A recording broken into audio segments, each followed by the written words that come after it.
सर्वेभ्यो नमो नमः। मम नाम डॉक्टर लूनेश कुमार वर्मा, व्याख्याता शासकीय उच्चतर माध्यमिक विद्यालय शशानपरी जिला रायपुर मध्ये अहं पदस्थोऽस्मि।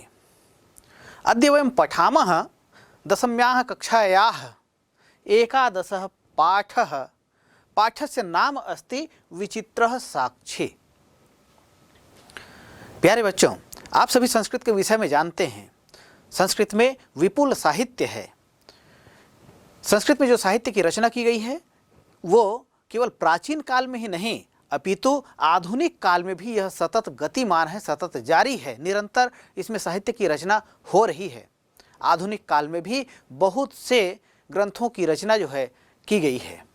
तो ऐसे ही आधुनिक काल में जो रचना किया गया है उन पर आधारित हमारा आज का यह पाठ है विचित्रः साक्षी।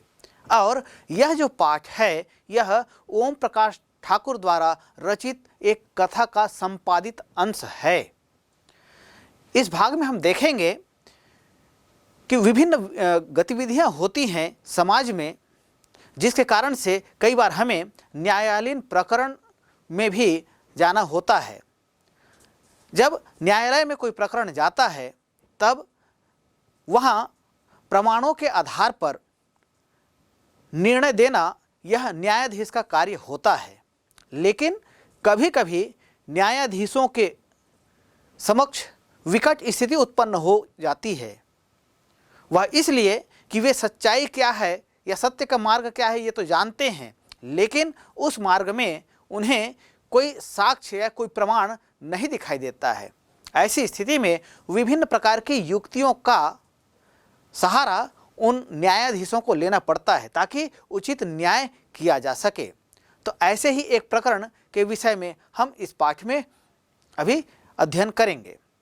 तो प्यारे बच्चों, आइए सबसे पहले हम यह जो पाठ है एकादशः पाठः विचित्रः साक्षी, इस पाठ्य वस्तु को सबसे पहले हम सुनते हैं। एकादशः पाठः विचित्रः साक्षी। प्रस्तुत पाठ श्री ओम प्रकाश ठाकुर द्वारा रचित कथा का संपादित अंश है। यह कथा बंगला के प्रसिद्ध साहित्यकार बंकिम चंद्र चटर्जी द्वारा न्यायाधीश के रूप में दिए गए फैसले पर आधारित है। सत्यासत्य के निर्णय हेतु न्यायाधीश कभी कभी ऐसी युक्तियों का प्रयोग करते हैं जिससे साक्ष्य के अभाव में भी न्याय हो सके। इस कथा में भी विद्वान न्यायाधीश ने ऐसी ही युक्ति का प्रयोग कर न्याय करने में सफलता पाई है। कश्चन निर्धनो जनः भूरि परिश्रम्य किंचित् वित्तमुपार्जितवान्। सः स्वपुत्रम् एकस्मिन् महाविद्यालये प्रवेशं दातुं सफलो जातः। तत्तनयः तत्रैव छात्रावासे निवसन् अध्ययने संलग्नः समभूत्। एकदा स पिता तनुजस्य रुग्णतामाकर्ण्य व्याकुलो जातः। पुत्रं द्रष्टुं च प्रस्थितः। परमर्थकार्येण पीडितः स बसयानं विहाय पदातिरेव प्राचलत्। पदातिक्रमेण सञ्चलन् सायं समये अप्यसौ गन्तव्यात् दूरे आसीत्। निशान्धकारे प्रसृते विजने प्रदेशे पदयात्रा न सुभावः। एवं विचार्य स पार्श्वस्थिते ग्रामे रात्रिनिवासं कर्तुं कञ्चित् गृहस्थमुपागतः। करुणापरो गृही तस्मै आश्रयं प्रायच्छत्। विचित्रा देवगतिः। तस्यामेव रात्रौ तस्मिन् गृहे कश्चन चोरः गृहाभ्यन्तरं प्रविष्टः। तत्र निहितामेकां मंजुषाम् आदाय पलायितः। चौरस्य पादध्वनिना प्रबुद्धोऽतिथिः चौरशङ्कया तमन्वधावत् अगृह्णाच्च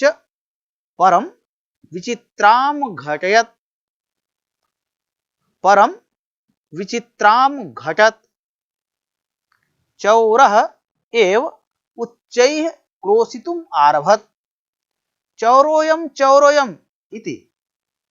तस्य तारस्वरेण प्रबुद्धाः ग्रामवासिनः स्वगृहात् निष्क्रम्य तत्रागच्छन् वराकमतिथिमेव च चौरं मत्वा अभर्त्सयन्। यद्यपि ग्रामस्य आरक्षी एव चौर आसीत्, तत्क्षणमेव रक्षापुरुषः तम् अतिथिं चौरोऽयम्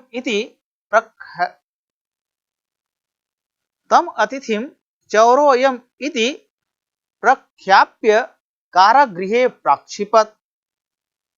अग्रिमे दिने स आरक्षी चौर्याभियोगे तं न्यायालयं नीतवान्। न्यायाधीशो बंकिमचन्द्रः उभाभ्यां पृथक् पृथक् विवरणं श्रुतवान्। सर्वं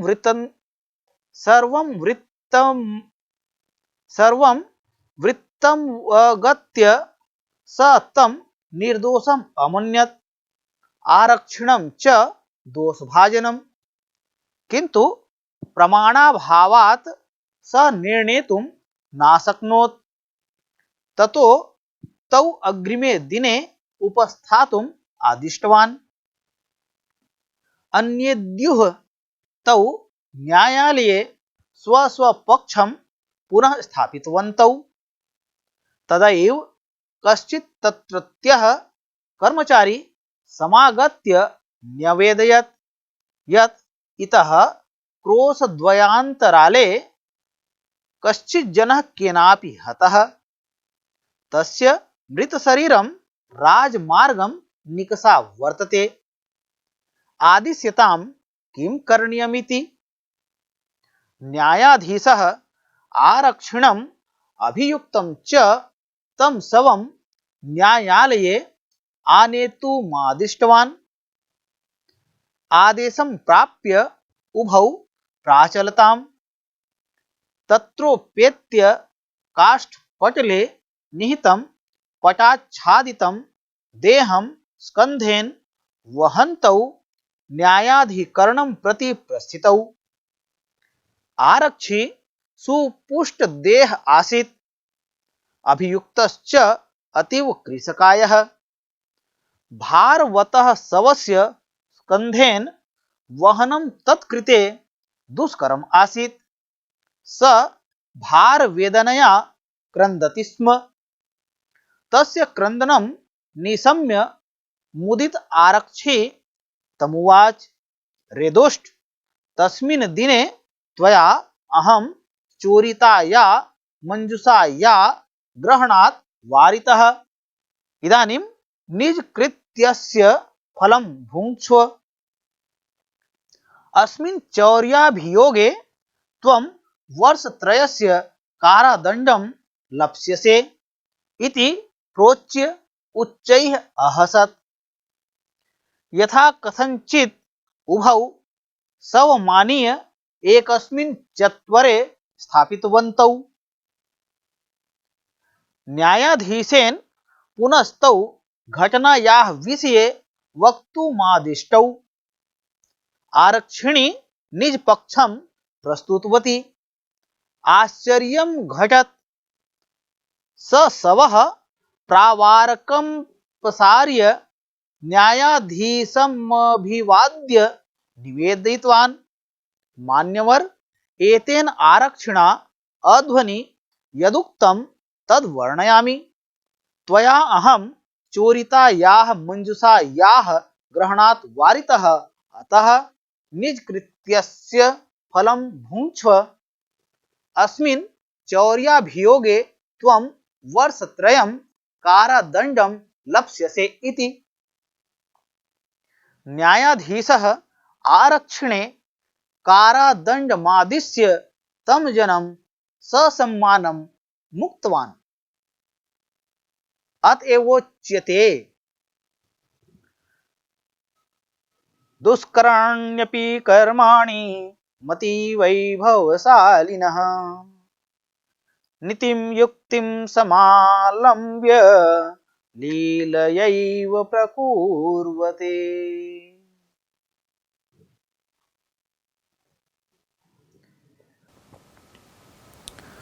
प्यारे बच्चों, अभी हमने यह जो अंश देखा विचित्र साक्षी पाठ का, इस पाठ में विभिन्न शब्द आए हैं। अभी हम इसका जो हिंदी शब्द पढ़े हैं, हिंदी अनुच्छेद हमने जो पढ़ा, उसमें एक शब्द आया है सत्यासत्य। सत्यासत्य का तात्पर्य होता है सत्य और असत्य। यह द्वंद्व समास का उदाहरण है। सत्य और असत्य इति सत्यासत्य।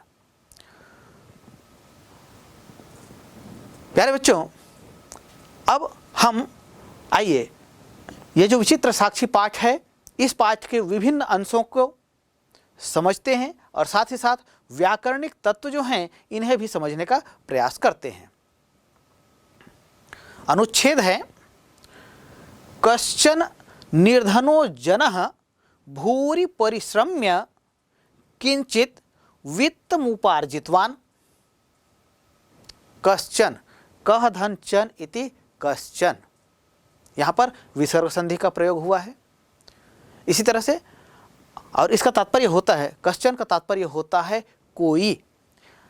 चन और चित संस्कृत में ऐसे प्रत्यय हैं जिनका अनिश्चय के अर्थ में प्रयोग किया जाता है, अर्थात जब निश्चितता न हो।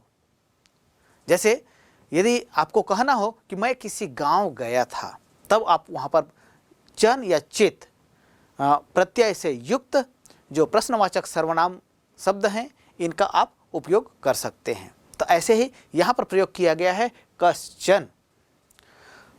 कश्चन निर्धनो, निर्धनो जनः, निर्धनो जनः यहाँ पर भी संधि है। संधि हम अलग करें तो निधन जनः इति निर्धनः, यहाँ पर विसर्ग संधि का प्रयोग हुआ। इसी तरह से धनः धन जनः, यहाँ भी विसर्ग संधि का प्रयोग हुआ। तो इस तरह से निर्धनो जनः, यहाँ दो संधियाँ हैं। एक तो उसमें लगा हुआ दिख रहा है, निर्धनो लिखा है, तो नि जो रेफ आया है र का ऊपर की जो मात्रा दिख रही है, यह जो है क्या होता है, यह विसर्ग में बदल जाता है। तो यह हो जाता है निधन धनो या निधन धनः इति निर्धनः। और इसी तरह से धनो जनः, तो धनः धन जनः इति धनो जनः, यहाँ भी विसर्ग संधि का प्रयोग हुआ है। भूरि, भूरि का मतलब होता है बहुत अधिक या अत्यंत। परिश्रम्य, परिश्रम करके।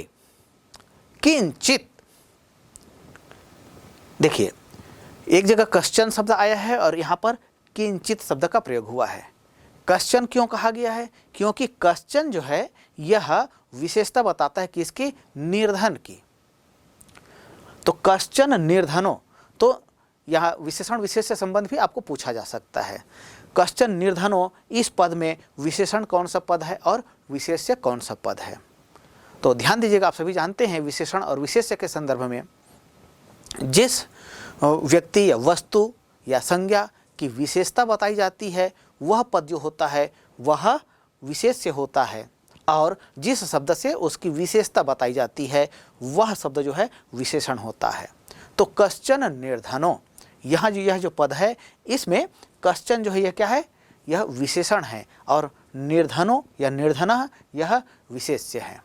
तो कश्चन निर्धनो जनः, कोई निर्धन जन, जन मतलब होता है व्यक्ति, कोई निर्धन व्यक्ति भूरि परिश्रम्य, बहुत अधिक परिश्रम करके। किंचित, किम धन चित इति किंचित, यहाँ पर व्यंजन संधि का प्रयोग हुआ है। और इसका किसके लिए प्रयोग हुआ है किंचित? ये प्रयोग हुआ है, आगे जो शब्द आ रहा है वित्तम उपार्जितवान, यह भी संधि युक्त पद है। संधि हम अलग करें, वित्तम धन उप धन अर्जितवान इति वित्तम उपार्जितवान।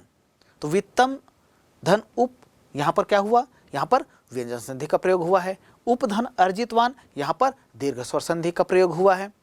तो किंचित यह जो शब्द आया है यह वित्तम की विशेषता बताने वाला है। तो यहाँ पुनः प्रश्न किया जा सकता है, किंचित वित्तम अस्मिन् पदयोः विशेषण विशेष्य पदम चिनुत, अर्थात किंचित वित्तम, इसमें विशेषण और विशेष्य पद को चुनकर हमें लिखना है। तो आपको यह बताना होगा कि किंचित वित्तम यह जो पद आया है, इन दोनों पदों में से कौन सा पद जो है विशेषण है और कौन सा पद जो है विशेष्य है। तो विशेषता किसकी बताई गई है, वित्त की, अर्थात संज्ञा रूप है यह। तो वित्त क्या हुआ, यह विशेष्य हुआ। और किससे विशेषता बताई गई है, किंचित, मतलब कुछ, अल्प। कितना, यह निश्चित नहीं है। निश्चित नहीं होने के कारण से चित प्रत्यय का यहाँ प्रयोग किया गया है। किसके साथ में, किम। किम जब कह रहे हैं, ये क्या है, ये सर्वनाम पद है और किम के रूप जो होते हैं वो तीनों लिंगों में चलते हैं और यह प्रश्नवाचक सर्वनाम पद है प्रश्नवाचक अर्थ में। तो यहाँ किम यह जो प्रयोग किया गया है यह नपुंसक लिंग प्रथम विभक्ति एक वचन का है। तो किंचित, किंचित इसलिए कहा गया क्योंकि वित्तम कहते हैं, तो वित्तम यह क्या है, यह भी वित्त शब्द है, प्रथम विभक्ति एक वचन नपुंसक लिंग का शब्द है। इसलिए क्योंकि वित्तम जो है नपुंसक लिंग का शब्द है, अतः किम शब्द का नपुंसक लिंग प्रथम विभक्ति एक वचन उसके विशेषता के रूप में, विशेषण के रूप में प्रयुक्त हुआ है। तो किंचित वित्तम उपार्जितवान, कुछ वित्त, वित्त कहते हैं धन को या राशि को। तो कुछ धन और उपार्जितवान, वो क्या किया, एकत्रित किया, उसको ग्रहण की, वह इतना कमा पाया था। तो कश्चन निर्धनो जनः, कोई निर्धन व्यक्ति भूरि परिश्रम्य, बहुत अधिक परिश्रम करके, किंचित वित्तम उपार्जितवान, बहुत कम धन अर्जित किया था, बहुत कम पैसा वह कमा पाया था। सह स्वपुत्रम एकस्मिन् महाविद्यालये प्रवेशम दातुम सफलो जातः। सह का मतलब होता है वह। यह सर्वनाम पद है। यह किसके लिए प्रयुक्त हुआ है, यह प्रयुक्त हुआ है निर्धन के लिए। जिस व्यक्ति की, निर्धन व्यक्ति की बात की जा रही है, उस व्यक्ति के लिए सह इस पद का प्रयोग किया है। स्वपुत्रम, स्व मतलब होता है अपना और पुत्र मतलब पुत्र या बेटा, वत्स। वह अपने पुत्र को एकस्मिन् महाविद्यालये, एक महाविद्यालय में। तो एकस्मिन् महाविद्यालये, यह कह रहे हैं यहाँ भी विशेषण विशेष से संबंध है। तो यहाँ एकस्मिन् और महाविद्यालय ये दो पद हैं। इन दोनों पदों में से महाविद्यालय ये कहा गया है, यह विशेष्य पद है और एकस्मिन् जो है यह उसके विशेषता बताने वाला अर्थात विशेषण पद है। तो एक और दोनों में सप्तमी विभक्ति का प्रयोग हुआ है। ध्यान दीजिएगा, विशेष्य में जो विभक्ति होता है वही विभक्ति विशेषण पद में भी होता है। तो महाविद्यालय यह विशेष्य पद है, इसमें चूंकि सप्तमी विभक्ति का प्रयोग हुआ है इसलिए इसके विशेषण पद एक, इसमें भी सप्तमी विभक्ति का प्रयोग हुआ है और इस तरह से उसका रूप बना है एकस्मिन्। चूंकि महाविद्यालय यह पुल्लिंग शब्द है इसलिए पुल्लिंग सप्तमी विभक्ति एक वचन का प्रयोग जो है इसके विशेषण पद में भी हुआ है। तो सह स्वपुत्रम एकस्मिन् महाविद्यालये प्रवेशम दातुम सफलो जातः। सफलो जातः कह रहे हैं, यहाँ भी संधि है, शब्द दिख रहा है अलग अलग, लेकिन विसर्ग संधि का जो नियम है जिसको हम जानते हैं उसके आधार पर हम इसका संधि विच्छेद करते हैं। या कभी कभी परीक्षा में प्रश्न पूछा जा सकता है सफलो जातः, इस पद का संधि विच्छेद का संधि का नाम लिखिए। तो सफलः धन जातः इति सफलो जातः, यहाँ विसर्ग संधि का प्रयोग हुआ है। तो सफल, इसका अर्थ होता है सफल हो जाता का मतलब क्या होगा, इसका तात्पर्य होता है सफल हुआ। प्रवेशम दातुम, प्रवेशम मतलब प्रवेश, दातुम मतलब प्रवेश दिलाने में। दा धातु है, इसमें तुमुन प्रत्यय का प्रयोग हुआ है, तो इस तरह से यह शब्द बनता है दातुम। परीक्षा में प्रश्न पूछा जाता है, विभिन्न परीक्षाओं में इस तरह के प्रश्न पूछे जाते हैं कि विभिन्न शब्दों में जो धातु और प्रत्यय हैं उन्हें अलग कीजिए या प्रकृति प्रत्यय पृथक कुरुत, ऐसा प्रश्न पूछा जाता है। तो दातुम यह शब्द दिया गया जिसमें प्रकृति अर्थात धातु और प्रत्यय को अलग करना है। तो धातु है यहाँ दा और प्रत्यय है तुम। तो सह स्वपुत्रम, वह अर्थात वह निर्धन व्यक्ति स्वपुत्रम अपने पुत्र को एकस्मिन महाविद्यालय, एक महाविद्यालय में प्रवेशम दातुम, प्रवेश दिलाने में सफल हो जाता है, सफल हुआ, सफल हो गया। जैसे आप सभी अभी पढ़ रहे हैं, विद्यालयीन शिक्षा ग्रहण कर रहे हैं। विद्यालयीन शिक्षा के पश्चात जब आपको आगे पढ़ना होगा तब आप किसी न किसी महाविद्यालय में प्रवेश करेंगे। तो जब आप महाविद्यालय में जाएंगे, विद्यालय में प्रवेश सरल होता है, लेकिन महाविद्यालय में जब प्रवेश करना हो तब वहाँ पर विभिन्न तरह की प्रतिस्पर्धाएं होती हैं। उन प्रतिस्पर्धा के आधार पर महाविद्यालयों में प्रवेश मिलता है। विभिन्न विद्यालयों में प्रवेश के अलग अलग नियम होते हैं, उनके आधार पर विभिन्न छात्रों का प्रवेश होता है। तो यह जो निर्धन व्यक्ति था, जो बहुत अधिक परिश्रम करके कुछ ही रुपया कमा पाया था, वह अपने पुत्र को महाविद्यालय में प्रवेश दिलाने में सफल हुआ। तत्तनयः, यह भी एक संधि पद है। तत्तनयः तत्रैव छात्रावासे निवसन अध्ययने संलग्नः संभूत। तत्तनयः यह संधि पद है। संधि हम अलग करें, तत् धन तनयः इति तत्तनयः। यहाँ पर व्यंजन संधि का प्रयोग हुआ है। तत्रैव यह भी संधि पद है। संधि हम अलग करते हैं, तत्र धन एव इति तत्रैव। यहाँ पर वृद्धि स्वर संधि का प्रयोग हुआ है। छात्रावासे, छात्रावास मूल शब्द है और इसमें सप्तमी विभक्ति एक वचन का प्रयोग हुआ है। तो इस तरह से इसका रूप बनता है छात्रावासे और इसका तात्पर्य होता है छात्रावास में निवसन। निवसन यह जो पद है यह कृदंत पद है। नि उपसर्ग है, वस धातु है और ल्युट प्रत्यय है। तो इस तरह से शब्द बनता है निवसन और इसका तात्पर्य होता है निवास करते हुए। अध्ययने, अध्ययन में संलग्न संभूत, संलग्न हो गया। संभूत, सम धन अभूत इति संभूत अर्थात हो गया। तो तत्तनयः उसका पुत्र, तत्रैव छात्रावासे उसी छात्रावास में, वहाँ के, तत्र वहाँ ही छात्रावासे छात्रावास में निवसन निवास करते हुए अध्ययने संलग्नः अध्ययन में संलग्न हो गया। निवसन, निवसन शब्द में नि उपसर्ग है, वस धातु और सत्री प्रत्यय का प्रयोग हुआ है। तो इस तरह से इसका रूप बनता है निवसन और तात्पर्य होता है निवास करते हुए। संस्कृत में सत्री और सानज प्रत्यय ऐसे प्रत्यय हैं जिनका प्रयोग जो है, ऐसे कृदंत प्रत्यय हैं जिनका प्रयोग वर्तमान कालिक रूप बनाने के लिए किया जाता है। तो इस तरह से निवसन शब्द में नि उपसर्ग है और वस धातु और सत्री प्रत्यय का प्रयोग हुआ है और उसका रूप बना है यहाँ निवसन। इसका तात्पर्य होता है निवास करते हुए। तो तत्तनयः तत्रैव छात्रावासे निवसन अध्ययने संलग्नः संभूत। उसका पुत्र, उस निर्धन व्यक्ति का पुत्र वहीं छात्रावास में निवास करते हुए अध्ययने, अध्ययन में संलग्न हो गया। एकदा स पिता तनुजस्य रुग्णतामाकर्ण्य व्याकुलो जातः। एकदा, एक बार, यह अव्यय पद है। अव्यय उन पदों को कहा जाता है जिन पदों का प्रयोग कहीं पर भी किया जाए उनके स्वरूप में कोई परिवर्तन नहीं होता, ऐसे पदों को अव्यय पद कहा जाता है। तो ऐसा ही यह एकदा, यह जो पद है यह अव्यय पद है और इसका तात्पर्य होता है एक बार। तो एकदा, एक बार, सपिता, यहाँ पर भी संधि है।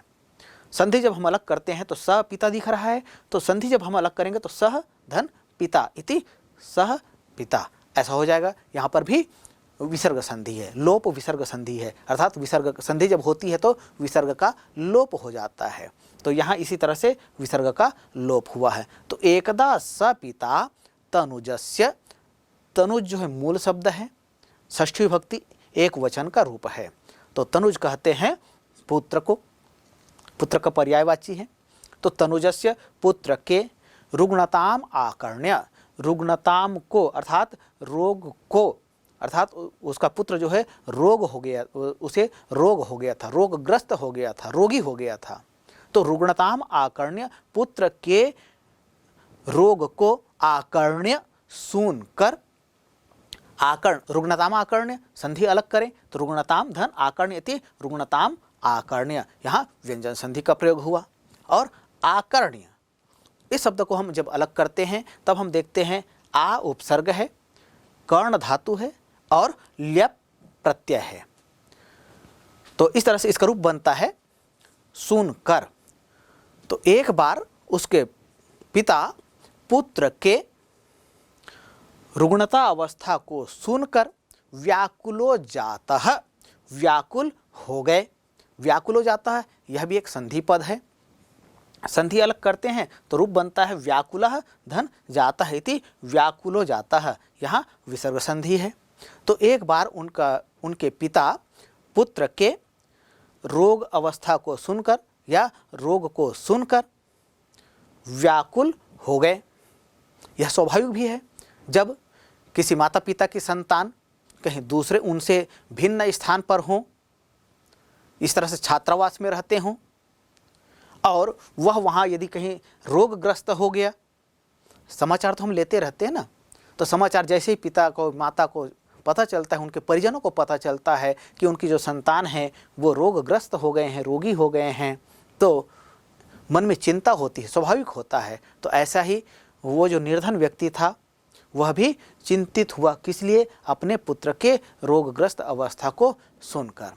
और फिर क्या करते हैं, अब जब ऐसा कोई माता पिता सुनता है तो अपने पुत्र से, अपने संतान से मिलने के लिए व्याकुल हो जाते हैं। तो ऐसे ही वह पिता भी अपने पुत्र की अवस्था को सुनकर व्याकुल हो गया और फिर क्या करता है, पुत्रम द्रष्टुम च प्रस्थितः। और पुत्रम, पुत्र को, पुत्र मूल शब्द है, द्वितीय विभक्ति एक वचन का यह रूप है। तो पुत्र को द्रष्टुम, दृश्य धातु और तुमुन प्रत्यय का योग हुआ है, इस तरह से रूप बनता है द्रष्टुम। इसका तात्पर्य होता है देखने के लिए। च, च का तात्पर्य होता है और, यह अव्यय पद है। प्रस्थितः, प्रस्थान किया। तो पुत्र के रोग अवस्था को सुनकर पिता जो व्याकुल हुए, पुत्रम द्रष्टुम च प्रस्थितः, और पुत्र को देखने के लिए चल पड़ा या चला गया। परमर्थ कार्स्येन पीडितः स बसयानम विहाय पदातिरेव प्राचलत। परमर्थ कार्स्येन, परम धन अर्थ कार्स्येन, यहाँ पर व्यंजन संधि का योग हुआ है। तो परम मतलब बहुत अधिक, अर्थ कहते हैं धन को, कार्स्येन मतलब कमी से, परंतु धन की कमी से या कहें कि धन की न्यूनता से, क्योंकि वह निर्धन व्यक्ति था, उसके पास पैसे बहुत अधिक नहीं थे, इसलिए तो परमर्थ कार्स्येन पीड़ितः, धन की कमी से पीड़ित, सबसयानम, सबसयानम यह संधि पद है, संधि अलग करें तो रूप होता है सह धन बसयानम, यहाँ विसर्ग संधि का प्रयोग हुआ। तो धन की कमी से पीड़ित सह, वह निर्धन व्यक्ति, बसयानम, बसयान को लोकयान भी कहा जाता है। आप सभी आप देखते हैं, आप देख रहे हैं बसयान, आपने भी इसमें यात्रा किया होगा। तो लेकिन ये जो बस आपको दिखाई दे रहा है, इस बस में यात्रा करने के लिए जो पैसे की आवश्यकता होती है, उतने पैसे की भी व्यवस्था उस निर्धन व्यक्ति के पास नहीं थी। अतएव इसलिए क्या करता है, बस यानम विहाय, इस बस यान को छोड़कर, विहाय का मतलब होता है छोड़कर, पदातिरेव, पदाति धन एव, यहाँ विसर्ग संधि का प्रयोग हुआ है। तो पदाति एव अर्थात पैदल ही, प्राचलत, प्रधन अचलत अर्थात चल पड़ा। तो धन की कमी से पीड़ित वह व्यक्ति बस यान को छोड़कर पैदल ही अपने पुत्र को देखने के लिए चला गया। अब देखिए, लोगों के पास तरह तरह की समस्याएं होती हैं। हाँ, आप जब अध्ययन कर रहे हैं, आपको अपने माता पिता की स्थिति का पता नहीं होता है, वो कितने विषम परिस्थितियों में आपको पढ़ाते हैं। तो ऐसे ही वह निर्धन व्यक्ति अपने पुत्र को, हर माता पिता की यह इच्छा होती है कि उनकी जो संतान है उन्हें अच्छी शिक्षा दीक्षा मिले, उसके लिए वे तरह तरह के यत्न करते हैं। तो ऐसा ही यत्न करता हुआ यह पिता है जो पुत्र के रोगग्रस्त होने का समाचार मिलते ही उनसे मिलने के लिए वह पैदल ही चल पड़ा। पदातिक्रमेण संचलन सायं समये अप्यसौ गंतव्यात् दूरे आसीत्। पदातिक्रमेण, पैदल चलने से, संचलन अर्थात पैदल ही चलते हुए, संचलन सम धन चल धन सत्रि प्रत्यय अर्थात संचलन, अर्थात इसका तात्पर्य हुआ हिंदी में चलते हुए, पैदल ही क्रमशः चलते हुए, सायं समय, संध्या काल का समय हो गया, शाम हो गया, संध्या समय अप्यसौ, अपि धन असौ इति अप्यसौ, यहाँ पर यंस और संधि का प्रयोग हुआ है। तो पैदल ही चलते हुए संध्या काल पर्यंत गंतव्यात दूरे आसीत, गंतव्य कहते हैं जहाँ उन्हें जाना है, या गंतव्य कहते हैं जहाँ हमें जाना होता है, हमारा जो लक्ष्य होता है, तो वह अपने गंतव्य से दूरे आसीत, दूर था, पैदल ही चल रहा था। तो पैदल चलने में समय अधिक लगता है, परिश्रम भी लगता है, लेकिन चूंकि उनके पास कोई उपाय भी नहीं था, क्योंकि पैसे नहीं थे। पैसे होता, यदि रुपये उनके पास होते तो वो बस से जा सकता था। तो धन की व्यवस्था नहीं होने के कारण से, या कहें कि धन की बहुत कम व्यवस्था होने से वह पैदल ही चल पड़ा। लेकिन पदातिक्रमेण संचलन, पैदल चलते हुए, सायं समये अपि असौ, सायं हो जाने पर भी, गंतव्यात दूरे आसीत, वह अपने गंतव्य से बहुत दूर था। अर्थात यदि वह अभी भी पैदल चलता तब भी वह अपने गंतव्य तक शीघ्र नहीं पहुंच सकता था। निशांधकारे प्रसृते विजने प्रदेशे पदयात्रा न सुभावः। निशांधकारे, निशा कहते हैं रात्रि को, निशांधकारे शब्द का संधि विच्छेद करते हैं, निशाधन अंधकारे इति निशांधकारे। और निशांधकारे, अंधकार शब्द में सप्तमी विभक्ति का प्रयोग हुआ है। तो साथ ही निशांधकारे, निशायाः अंधकारे इति निशांधकारे, यहाँ षष्ठी तत्पुरुष समास का भी प्रयोग हुआ है। तो एक ही शब्द में कभी कभी संधि भी होती है और समास भी होते हैं, तो दोनों का प्रयोग किसी एक शब्द में भी हो सकता है। तो वैसे ही यह पद है निशांधकारे, निशाधन अंधकारे इति निशांधकारे, दीर्घ स्वर संधि, निशायाः अंधकारे इति निशांधकारे, षष्ठी तत्पुरुष समास। तो निशांधकारे अर्थात रात्रि के अंधकार में, प्रसृते फैले हुए, विजने प्रदेशे, विजने वि उपसर्ग है और जन शब्द है, और इसका तात्पर्य होता है, विजन कहा जाता है निर्जन स्थान को। अर्थात वह जिस मार्ग पे जा रहा था, अब चूंकि शाम हो गया था, अंधकार छाने लगा था, निशांधकारे प्रसृते, और रात्रि का अंधकार जो है छाने लगा था। और रात्रि का अंधकार जब छाता है तो मार्ग में लोग जो है आना जाना नहीं करते हैं, बहुत आवश्यक हो तभी आना जाना करते हैं, अन्यथा उस रास्ते पर जाना लोग पसंद नहीं करते हैं। क्यों? क्योंकि वहाँ आशंकाएं होती हैं, रास्ते में चूँकि लोग आते जाते नहीं हैं तो चोर डाकू आदि का भय होता है, या वन के मार्ग से यदि हम जा रहे हैं तो वहाँ पर वन्य जीव जंतु जो होते हैं वे सहसा आक्रमण कर सकते हैं। इसलिए विजन्य प्रदेशे अर्थात जन रहित स्थान में, निशांधकारे रात्रि का अंधकार जब फैल गया हो, ऐसे में जन रहित स्थान में पद यात्रा, पैदल यात्रा, न शुभावः, वह अच्छा नहीं माना जाता है, वह शुभ नहीं होता है।